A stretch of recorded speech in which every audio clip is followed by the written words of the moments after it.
Welcome everybody. It's me and Kyle here for Spinner Rack. And I gotta tell you, we're gonna talk about Legends of Tomorrow. I'm disappointed. That's all I can say. I'm disappointed. Yeah, I enjoy Legends of Tomorrow more than I enjoy any of the other shows. What? Yeah, I enjoy it. It's a straight Silver Age show. It's a lot of fun, okay? Sky's the limit on the show, but there were some things they did with this episode I just wasn't happy with. I just can't say all the problems that I see with this show. You know, from the Marie Antoinette being a lesbian? How about that? King Louis the 13th being gay? I'm like, when did all this stuff happen? I don't know. Albert Einstein, wait a minute, you're telling me Einstein, he was like, oh no, Einstein had a collaborator and this. I was like, well, wait a minute. That was true. They said his wife, he did collaborate with his wife. I don't know to what degree, but they said. But that's the problem I have. You're rewriting history. You know, you're rewriting history in order to make the show. And a lot of it comes from what? The same feminist BS that they want to push. I'm like, no, come on, man. Look, how about the fact, let's pretend for just a minute that Albert Einstein actually did collaborate, okay, but was still responsible, you know, for all the things that he actually did. And no, it's not this story of, oh, the man took the credit and the woman was here and he didn't. Like, no, what if everybody was credited appropriately, okay? What about that?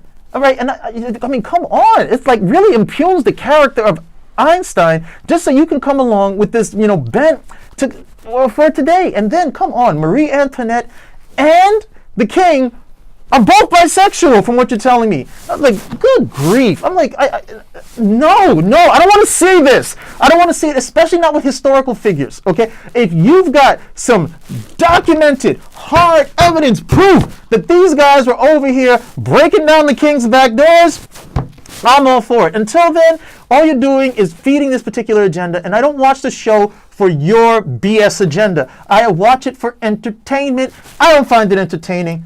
I don't like it. I don't like you. Wow. So my problems were not that. Albert Einstein, Louis and Marie Antoinette. I'm surprised because you're as much of a history buff as I am. I'm surprised. I'm just taking it. But the problem that I have is that, let's go back to the basic story. The time masters are no longer there, right? Right. So they have to take on the role of the new time masters in essence, right? I mean, and remember, the time masters had a huge group. They had captains from different. Right. And now how is just one group going to handle that humongous task? And that's the problem. I thought they addressed that. They said those guys. They said they had been on it for 6 straight months, haven't had a break.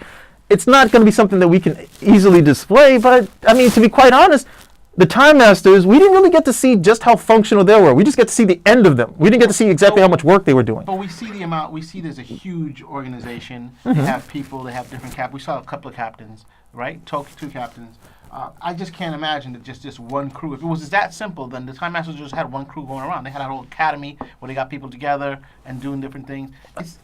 I don't think it was simple. Part of the reason I don't think it was simple is the fact that they were told that they couldn't go back to 1942, which if you had a larger team, they were like, okay, you guys can't go, but you guys can actually go. So I don't know. That wasn't too much. That wasn't something that drew away too much from me. I also thought the fact that they scattered them across time and then wrapped it up in like 3 minutes. Literally 3 minutes, but it was funny. They wrapped it up in 3 minutes. I would have loved it because one of the things that who is this now? White Canary is telling Ray Palmer is like, oh, without your suit you're nothing. But he goes back to the Jurassic period. And he's surviving. He's got the long beard. He's running. He's like, no, I'm no punk. I'm going over. Tyrannosaurus Rex is about to fight. Yeah, so that was cool. Of course, when we catch up to White Canary, she's doing more of her lesbian tricks. I'm just like, look, I get it. She's bisexual. I get it. She likes to have sex with women. But it seems to be so much of her character is about sleeping with other women, and I guess she's the Kirk of the show. No, I mean, Kirk never came across to me as Kirk liked women, but what did Kirk like more than women? His ship? Yes! Remember that episode? Do you remember that episode? And it really floored me when they asked him, like, look, and he's wrestling, like, what is the one thing that Kirk loves? And he was like, it was like Yeoman Smith or something. And she's pretty, and he's like, thinking, okay, he wants Yeoman Smith. And it's like, no, his love and his devotion to being a captain and to the ship supersedes all of that. Here, she's supposed to be, League of Assassins, top-notch martial artist.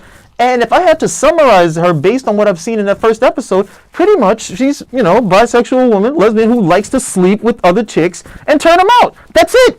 That's what they're drumming her character with, and that's unfortunate because they're distilling sexuality into almost promiscuity because of her being bisexual. None of the other characters has sex with the frequency that she does.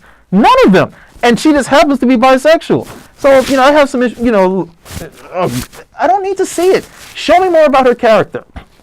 Her character, which was honestly developed better than Laura Lance on Arrow, and ruined any chance of Black Canary, being the character that she should have been. You did a good job of developing her character, but then, you decided, okay, and they have this obsession with women being like 100% sexually fluid. So if there's a dude around and I like him, I'm going to shag him. If there's a girl around, I'm going to shag her because, that's just how women are. You may see us holding hands, so that means we're going to have sex with each other at some times. I think you guys really need to pump the brakes on it, hit the pause button, just tell some stories about the character. I don't need to see her kissing a chick every 5 seconds in order to be entertained or want to know more about her character. I'm more interested in her ability as a martial artist because the artist, the actress, Katie Lutz, she's actually a martial artist in real life. So I'm really interested in seeing what she brings. I'm also a practitioner of the art, so I would love to see what she brings to the stage. Less shagging chicks, more about the art, and where she could go with it, especially since she's had so much time on her own doing that type of stuff on the show, going back to the League of Assassins, being with the League of Assassins, but the other stuff is just not interesting for me. After a while, it just becomes like, sweet grace, can you just keep away from a chick? A little self-control, please. What I would love for this show to do is to set up some of the DC universe, in terms of like League of Assassins. I think there was an episode where they had her go back in time, right? And I thought it would be great. Wouldn't it be funny if the League of Assassins, she was the one who developed it initially? You know what I'm trying to say? And so it was always a given that she was going to be part of the League of Assassins.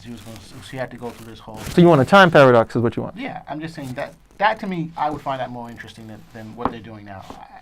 I'm just not getting. I'm hoping... What about the introduction of the JSA? I like that ending. I like the ending, so I would like to see how that factors in. But weren't they told in the season finale not to go back? Yeah. By someone from the JSA? Yeah. And yet, when the season starts, we don't see that character from the JSA at all. No. But we'll see him later. So I'm saying, where is he? And so we'll see him eventually. Who knows? He's an actor. Maybe he got a better deal. He can't be on the show, so they're waiting. But we did get introduction of new characters. We're getting to see the JSA, which is a really cool shot, really cool scene. We even have a new Vixen.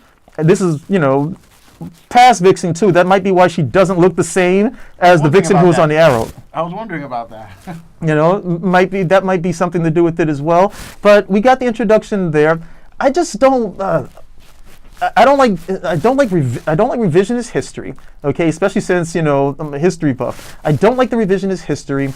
Less about the importance of somebody's sexuality and more about what I enjoyed from the first season, which was this literally. I love the fact when he told them, "You guys, I'm picking you because you're legends," and they're like, "Okay, great." And then he says, "No, I picked you guys because you have no worth to history whatsoever.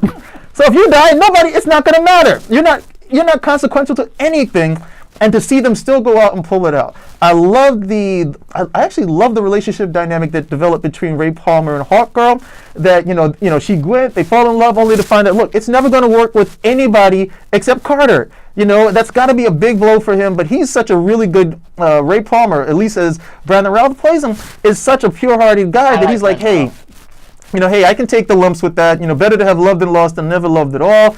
I love the fact that they killed off Hawkman so early, but because because he's a character who's based on resurrection, we're going to get to see him again. Nobody's really dead forever because they're always going to be traveling through time, even if the person's off. They actually took probably one of their strongest characters, and he's only going to be a recurring character, and that was Captain Cold.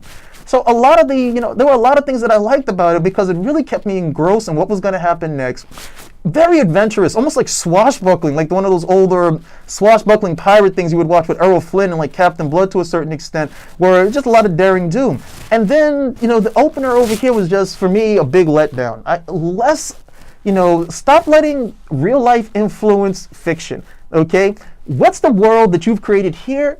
Go forward with that. I don't want to hear anything about this that's going on over here. Next thing you know, we're going to meet some Donald Trump type character. I don't want to hear about it anymore. Okay? I am watching this to escape from the real world. I don't want to see the real world in the escapist fiction. Can you do that for me? If you can do that, I'll give you a better review next time. Until then, what can I say? Your first episode out?